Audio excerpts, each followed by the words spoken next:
गया। देखिए कक्षा 9 में आपका बहुपद जो पाठ है उससे संबंधित आपका वीडियो है। आपका बहुपद का परिभाषा पढ़ेंगे, बहुपद के बारे में पढ़ेंगे पूरा डिटेल। कह रहे बहुपद क्या होता है, बहुपद के यहाँ परिभाषा लिखा गया है ए आपका 0 x power 0 plus A1 x power 1। देख रहे हैं ना, कह रहे एक्स चर में ये बहुपद, ये किसमें दिखाई दे रहा है आपको, केवल एक्स चर में, एक्स चर में बहुपद है। एक्स चर पर घात क्या हुआ है, पूर्ण संख्या। देखिए आपका 0 1 2 3 4 कैसे हैं, पूर्ण संख्या। यानी आपका एक्स पे घात कैसा होना चाहिए, पूर्ण। आपका A0 A1 A2 A3 dot dot x चर के गुणांक, ये इसके साथ क्या है, गुणांक। तो ये गुणांक हो गए और ये कैसी संख्या होंगे, वास्तविक संख्या। क्या होंगे, वास्तविक संख्या। चलिए हो गया।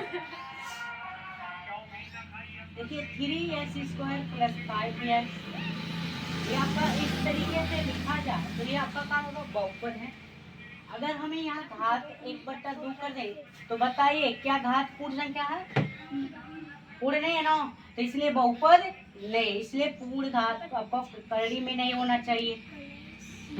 3x² प्लस 1/x बहुपद है, बताओ ये बहुपद है, क्यों, क्योंकि यहाँ x पे बटे वाला जो होता है ऊपर जाएगा माइनस 6 हो जाएगा, तो ये आपका बहुपद नहीं है, ये बहुपद नहीं है, ये बहुपद आ गया। इसके बाद हम बहुपद के घात पढ़ेंगे। बहुपद के एक और होता है मान, बहुपद के भाग घात। देखिए बहुपद के, इस बहुपद में x चर पे जो सबसे बड़ा घात होता है वो बहुपद का क्या कहलाता है, घात। बहुपद में सबसे बड़े घात को बहुपद का घात कहते हैं।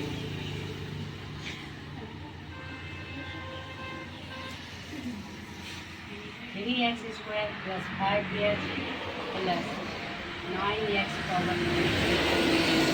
बताओ बहुपद का घात, बैठ के बताओ बहुपद का घात बताओ,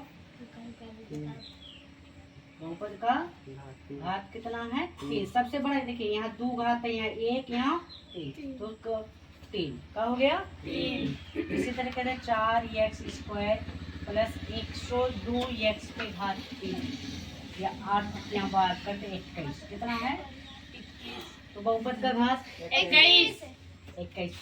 ये मत देख कर बता देना कि 102, ये गुणांक है, इसका क्या है, गुणांक है। घात कितना हो गया 21।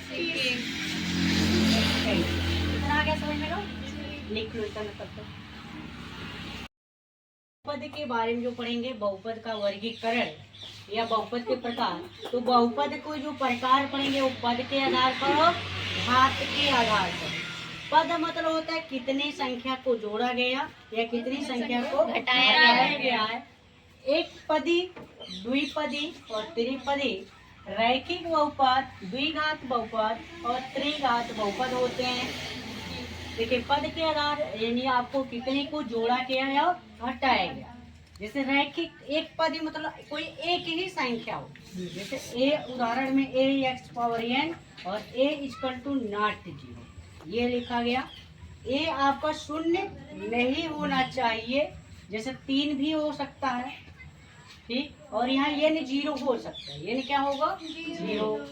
तो आपका 3 लिखा तब भी एक पदी है, 3 लिखा है तब भी एक पदी है, और 4x लिखा है तब भी एक पदी का उदाहरण है। और 10x या बड़ी संख्या लिख दें 102 x पावर 5 लिख दें तब भी ये क्या है, एक पदी। क्या है, एक पदी। और यहाँ द्विपदी का मतलब 2 संख्या को जोड़ेंगे। जैसे उदाहरण में देखिए द्विपदी का ax power n plus bx power m, यह आपका क्या होगा, द्विपदी होगा। अब यहाँ घात है a और b क्या होंगे, शून्य नहीं होंगे, उदाहरण देखिए 3x² प्लस 5x कितने को जोड़ा गया? 2 को। तो क्या द्विपदी हुआ? क्या पदी हुआ? द्विपदी। और ये 4x माइनस 3 ये कितना पद है? कितने को जोड़ा गया है? 2 को। 1 और 2 ये क्या कहलाएगा? द्विपदी हो गया। क्या हो गया? द्विपदी। और यहाँ कहते हैं 5x पे घात 4 माइनस 9x पे घात 13 ये तभी कितना है? द्विपदी। 2 ही है, 1 और 2 प्लस माइनस कुछ भी हो सकता है। ये 2 पदी कहलाएगा कितना? द्विपदी। इसी तरह आपका त्रिपदी में होता है ax power n plus bx power n plus आपका cx पावर n मतलब कुछ भी घात ले सकते हैं। 3x प्लस 4 माइनस 9x² कितने को जोड़ा गया? 1 2 3 त्रिपदी हुआ। कितनी पदी हुआ? त्रिपदी। 5x प्लस 9 माइनस 3x पे घात 10 तो ये कितना है? त्रिपदी। इतना आ गया ना? त्रिपद। कितना हो गया? त्रिपदी।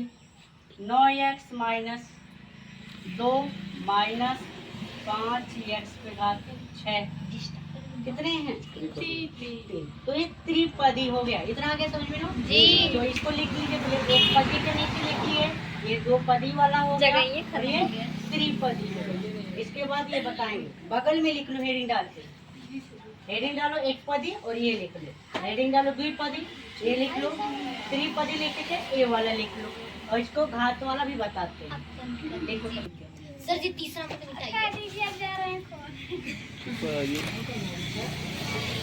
रहने दीजिए। देखिए हम लोग अब क्या कहेंगे? राइटिंग बहुपद। हाथ जो बन पड़े वहाँ डाल दीजिएगा राइटिंग बहुपद। रैखिक बहुपद ax प्लस b और यहाँ पर क्या होगा? a0 नहीं। इसे क्या कहेंगे? रैखिक। देखो कितना है? घात कितना है? यानी घात 1 हो। घात कितना हो? 1। अगर घात 1 होगा तो उसे क्या कहेंगे? रैखिक बहुपद। घात 1 मिलेगा तो 5x प्लस 6 यहाँ b शून्य हो सकता है। b शून्य हो सकता है। ठीक है, जैसे लिख दें a b belong to 5x correct 5x correct तो आपका ये रैखिक बहुपद है। क्या है? और 6x ये भी रैखिक बहुपद है। कितना है? रैखिक बहुपद। क्योंकि घात कितना है? 1। b की जगह क्या है? 0। a0 नहीं ना है? x क्या है? रैखिक बहुपद। क्या है? क्योंकि घात कितना है? 1। ये सब उदाहरण है। सब कहाँ है? इधर आ गया समझ में? जी। ये रैखिक बहुपद हो गया। ये देखिए आपका द्विघात बहुपद जो होता है उसका व्यापक सूत्र ax² plus bx plus c। a0 नहीं होगा और abc का होंगे वास्तविक संख्या। क्या होंगे? वास्तविक संख्या। कितना आ रहा है समझ में? वास्तविक होगा। तो उदाहरण में देखिए 3x² प्लस 5x प्लस 6 क्या है? घात कितना है? 2। केवल घात से मतलब हमें कितना घात होना चाहिए? 2। अगर घात 2 है, घात क्या है? 2 है तो क्या कहलाएगा? द्विघात बहुपद। चलिए 4x पे घात क्या है? द्विघात। घात कितना दिख रहा है? 2। लेकिन यहाँ b और c क्या है? 0 हो गए। उदाहरण में 5x² प्लस 3 ये क्या है? द्विघात। कितना घात है? 2। इसलिए द्विघात बहुपद। इतना लिखिए तब तक। अगर भी आपके देखिए आपको त्रिघात बहुपद के बारे में पढ़ेंगे हम लोग। त्रिघात बहुपद कब होगा? इसका घात क्या होना चाहिए? 3। देखिए शब्द से ही सुन ले। त्रि मतलब होता है 3 और घात। कितना घात होना चाहिए? 3 घात। त्रिघात 3 घात। तो आपका इसका व्यापक सूत्र होता है ax पे घात 3 plus bx² plus cx plus d। ठीक और यहाँ पर ए क्या 0। अगर ए 0 होगा तो ये टोटल क्या हो जाएगा 0, तो क्या घाती बन जाएगा द्विघाती, इसलिए यहाँ 0 नहीं होना चाहिए।